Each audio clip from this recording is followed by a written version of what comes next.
కట్టుకున్న భార్యను భర్త క్షణికావేశంలో చంపేసి, ఈ హత్యతో తనకేమీ సంబంధం లేదని నిరూపించుకోటానికి మృతదేహాన్ని ముక్కలుగా నరకేసి, కుక్కర్లో ఉడికించి, ఎముకలను రోట్లో వేసి దంచి పొడిగా చేసి సమీపంలోని చెరువులో విసిరేశాడనే వార్త తెలుగు రాష్ట్రాల్లో ప్రకంపనలు రేపుతోంది. తన భార్య మరొక వ్యక్తితో అక్రమ సంబంధం పెట్టుకుందనే అనుమానంతోనే ఆ వ్యక్తి ఇంతటి దారుణానికి ఒడిగట్టాడని మొదట వార్తలు వచ్చాయి.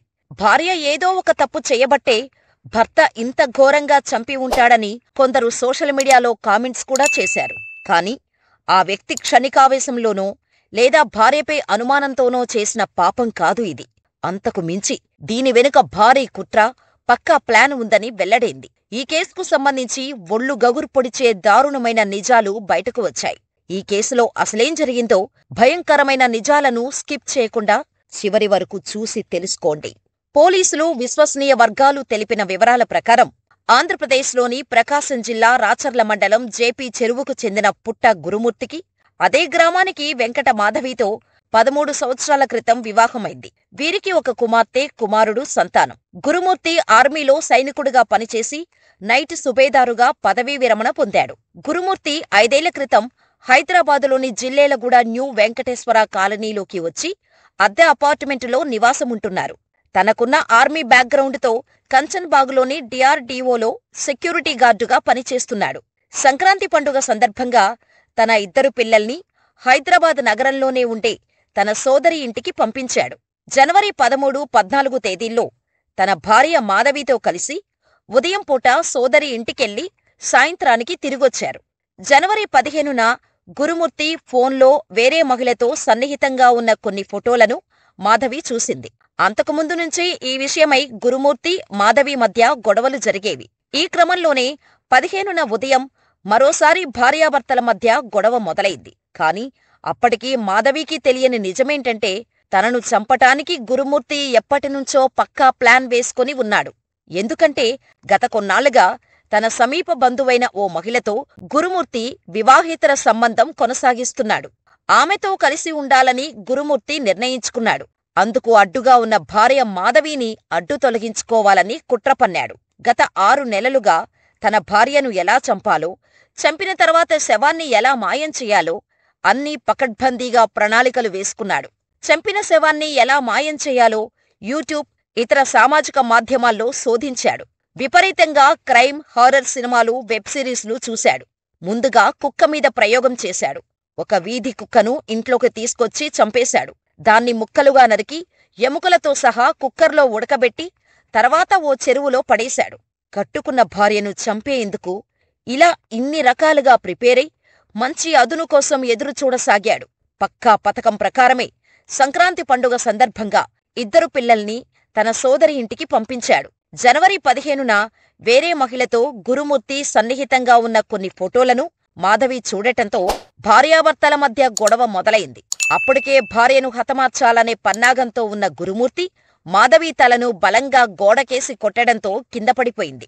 మాధవి చనిపోయిందని నిర్ధారించుకున్నాడు. తర్వాత గురుమూర్తి పూటుగా మద్యం తాగాడు. అనంతరం 6 నెలల క్రితం ఓటీటీలో చూసిన ఒక వెబ్ సిరీస్లో ఉన్నట్టుగానే భార్య మృతదేహాన్ని బాత్రూంలోకి తీసుకెళ్లి ముక్కలుగా నరికాడు. తర్వాత వాటిని బకెట్ నీళ్లల్లో వేసి హీటర్తో మరగబెట్టాడు. ముక్కలు మెత్తగా మారాక మాంసాన్ని ఎముకల నుంచి విడదీశాడు. తర్వాత ఆ భాగాలను బాగా ఎండబెట్టాడు. ఆ తర్వాత ఆ ఎముకలు, మాంసాన్ని రోకలితో దంచి కొంత పొడిగా, మరికొంత ముద్దలుగా చేశాడు. ఆ తర్వాత ఆ మాంసపు ముద్దల్ని, పొడిని సంచుల్లో నింపి సమీపంలోని చెరువులోకి వేశాడు. మృతదేహాన్ని మాయం చేశాక ఇళ్లంతా శుభ్రం చేశాడు. ఏమాత్రం వాసన రాకుండా ఇళ్లంతా స్ప్రే చల్లాడు. తన భార్యను చంపిన తర్వాత 2 రోజుల పాటు నిద్రపోకుండా ఇదే చేసినట్టు గురుమూర్తి పోలీసులకు చెప్పాడు. ఆ తర్వాత జనవరి 17న సాయంత్రం మాధవి తల్లి సుబ్బమ్మకు గురుమూర్తి ఫోన్ చేశాడు. నిన్న ఇంట్లో చిన్న గొడవైతే మాధవి చెప్పకుండా బయటకు వెళ్లిపోయిందని, మళ్లీ తిరిగి రాలేదని చెప్పాడు. దీంతో జనవరి 18న ఉదయానికల్లా సుబ్బమ్మ హైదరాబాదుకు వచ్చేసింది. 18న ఉదయం సుబ్బమ్మను తీసుకుని గురుమూర్తి మీర్పేట పోలీస్ స్టేషనుకు వెళ్లాడు. తనకేమీ తెలియనట్టుగా ఉన్నాడు. గురుమూర్తి సూచనతో సుబ్బమ్మ తన కుమార్తె అదృశ్యమైనట్టు మీర్పేట పోలీస్ స్టేషన్లో ఫిర్యాదు చేయగా కేసు నమోదైంది. కేసు దర్యాప్తులో భాగంగా పోలీసులు అపార్ట్మెంటులోని సీసీ కెమెరాలను పరిశీలించగా మాధవి ఇంట్లోకి వెళ్లడం తప్ప బయటకు వచ్చిన దృశ్యాలు కనిపించలేదు. అదే సమయంలో భార్యాభర్తల మధ్య తరచూ గొడవలు జరుగుతున్నట్టు తెలుసుకున్న పోలీసులు గురుమూర్తి కదలికలపై నిఘా పెట్టారు. అతడి ప్రవర్తన, కదలికలపై అనుమానం రావటంతో పోలీసులు గురుమూర్తిని అదుపులోకి తీసుకున్నారు. మాధవి ఆచూకీ గురించి ప్రశ్నించగా గురుమూర్తి తొలత పొంతనలేని సమాధానాలిచ్చాడు. ఆ తర్వాత పోలీసులు తమదైన శైలిలో ప్రశ్నించగా తానే చంపేసినట్టు ఒప్పుకున్నాడు. మరి మృతదేహం ఎక్కడ ఉందని ప్రశ్నించగా తన భార్యను చంపి ముక్కలు చేసి ఉడకబెట్టి పొడి చేసి చెరువులో కలిపినట్టు చెప్పాడు. గురుమూర్తి చెప్పిన మాటలు విన్న పోలీసులకు మతిపోయినంత పనైంది. వెంటనే జనవరి 22, 23 తేదీల్లో గురుమూర్తి నివాసంలో క్లూస్ టీం, ఫోరెన్సిక్ బృందాలు సోదాలు నిర్వహించి నీళ్ల బకెట్టు, వాటర్ హీటర్తో పాటు ఇతర కీలక ఆనవాళ్లను సేకరించాయి. వీటిని ఫోరెన్సిక్ ల్యాబుకు పంపాయి. మాధవి హత్య బాలాపూర్ మండలంలోని జిల్లేలగూడలో తీవ్ర అలజడి రేపింది. న్యూ వెంకటేశ్వరనగర్ కాలనీలోని ఓ అపార్ట్మెంటులో గురుమూర్తి దంపతులు ఉంటున్నారు.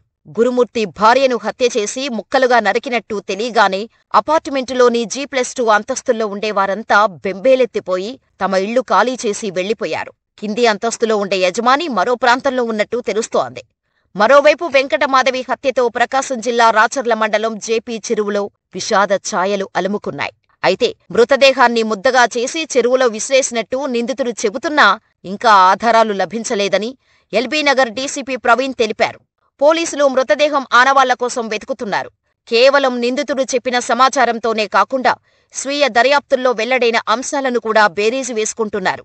మాధవి శరీరం ఆనవాళ్లు లభ్యమైతే పిల్లల డీఎన్ఏతో పోల్చే అవకాశముంది. ఈ కేసుకు సంబంధించి లోతుగా దర్యాప్తు చేస్తున్నామని మీరుపేట సీఐ నాగరాజు తెలిపారు. ఇప్పటివరకైతే కేసు ఉమెన్ మిస్సింగ్ కేసుగానే ఉంది. మీరు అనుకుంటున్నటువంటి వాటికి దాని గురించి ఇన్వెస్టిగేషన్ చేస్తున్నాము. మీరు అంటున్న వాటికైతే ఆధారాలు ఏమీ లభించలేదు. మేము ఇన్వెస్టిగేషన్ కంటిన్యూ చేస్తున్నాము.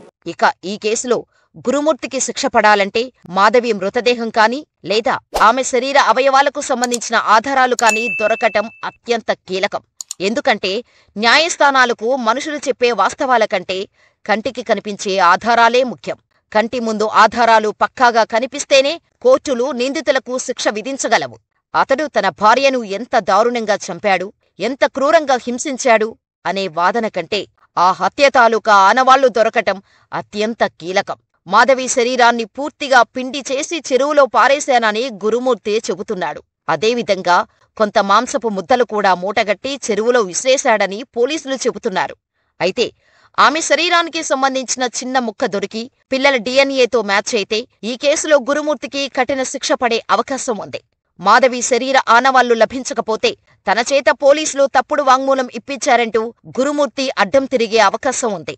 అప్పుడు ఈ కేసులో గురుమూర్తి ఖచ్చితంగా నిరపరాధిగా విడుదలవుతాడు. అందుకే గతంలో ఆర్మీ సైనికుడిగా పనిచేసిన అనుభవంతో చట్టాలు, న్యాయ వ్యవస్థపై సంపూర్ణ అవగాహన ఉన్న గురుమూర్తి మాధవి శరీరం ఎవరికీ దొరక్కుండా ఇంత పకడ్బందీగా ఈ ఘోరానికి పాల్పడ్డాడని తెలుస్తోంది.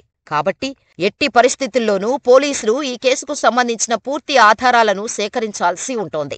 ముఖ్యంగా మాధవి శరీర భాగాలను కనిపెట్టి ఆ డీఎన్ఏ రిపోర్టును కోర్టుకు సమర్పించాల్సి ఉంటోంది. దీంతో కంటి ముందు ఘోరం కనిపిస్తున్నా ఈ కేసులో న్యాయం జరుగుతుందో లేదోనన్న అనుమానాలు తలెత్తుతున్నాయి. మాధవి శరీర భాగాలు దొరుకుతాయా లేదా అన్నది మిస్టరీగా మారింది. ఈ వీడియో చూశాక మాధవి శరీర ఆనవాళ్లు దొరుకుతాయని, గురుమూర్తి దోషిగా తేలుతాడని భావిస్తున్నారా?